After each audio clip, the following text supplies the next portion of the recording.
Hi, my name is James Hanshaw. My persuasive speech will be about the mandatory random student drug testing.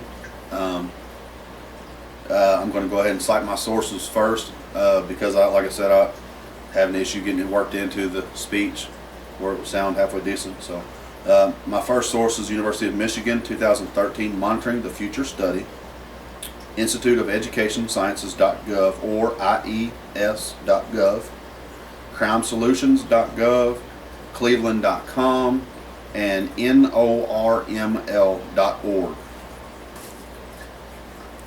In the 1980s, workplace employee drug testing programs were widely implemented.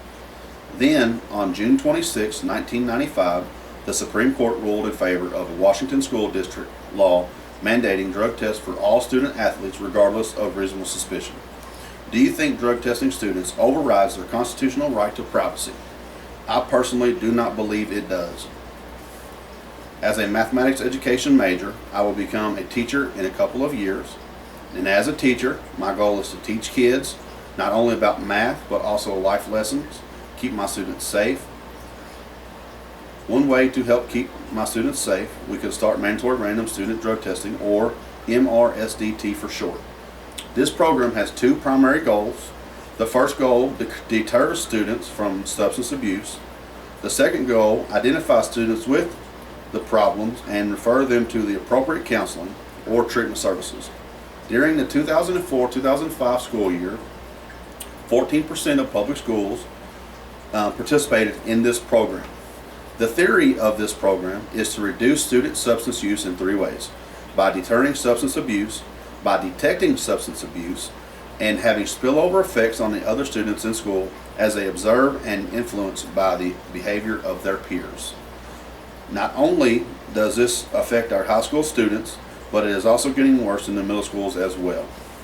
National estimates suggest 50% of students have used illicit drugs and substances that are found to be leading cause of health problems in adolescence and adulthood.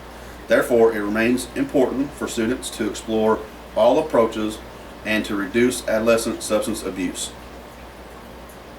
Students involved in school drug testing reported less substance abuse than comparable schools without testing, according to Institute of Education Sciences.gov. 16% of students subject to drug testing reported using substances covered by the test in the past 30 days, compared to the 22% of students in schools without the testing. That may not seem like a lot to you, but with national averages of high school students at 752 students per school, that translates to 45 kids not using drugs, which is a huge number. The Kentucky average high school has 637 students. That is 31 kids that are drug-free because of this program. With this kind of success rate, why would you not enforce this program? With almost 30,000 schools across this great nation, at the average number of students 752 per school, if all the states and schools use this program, you're looking at over 1.3 million kids deciding to be drug-free. Given the scale of peer pressure during the high school years, this program will arm our students with a very effective out, knowing they will be tested. It is important to note that this initiative is about helping kids first and accountability second. Ultimately, this program is designed as a proactive prevention and intervention strategy.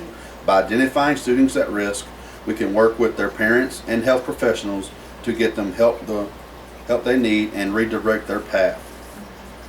Every day, young people around the world are making poor choices that lead to failure in the classroom, serious injury, a life of chemical dependency, and even death.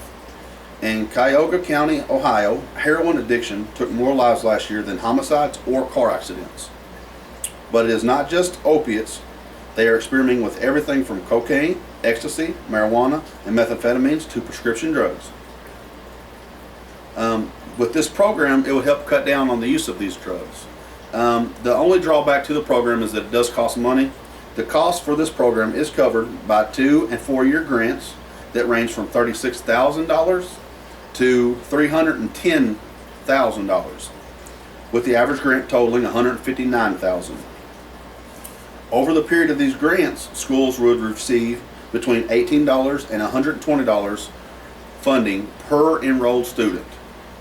In conclusion, I believe the mandatory random student drug testing is a great idea.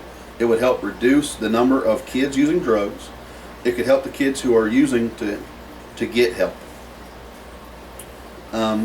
If you would, please take a moment to close your eyes and let us visualize 20 years in the future. You're sitting at the dinner table with your beautiful wife or your loving husband and your 3 wonderful kids. You're discussing the events from that particular day when all of a sudden your oldest daughter falls into the floor and begins to seize. You call 911 to get help. When you arrive at the hospital, the doctor informs you the seizures were caused by persistent drug use. Now she's fighting for her life, and there's absolutely nothing you can do to help. All right. At this point, let's flash back 2 years previous to this, when you went to a PTO meeting and you voted against the mandatory random student drug testing program, and it failed because you didn't. But let's pretend that you actually voted for this program. It passes, and 2 weeks later, you're at work. You get a phone call from the principal at your daughter's school notifying you of her positive drug test. Since this program is in effect, you can now make a decision to get her help, and she has a better chance of getting back on track with her life. You may now open your eyes. The choice is yours. Will you vote for mandatory random student drug testing, or are you willing to risk your loved one's life? Even though there's no evidence of widespread substance abuse among our students or family, even one student at risk is one too many. Thank you for your time. Be safe, and may God bless you and your family.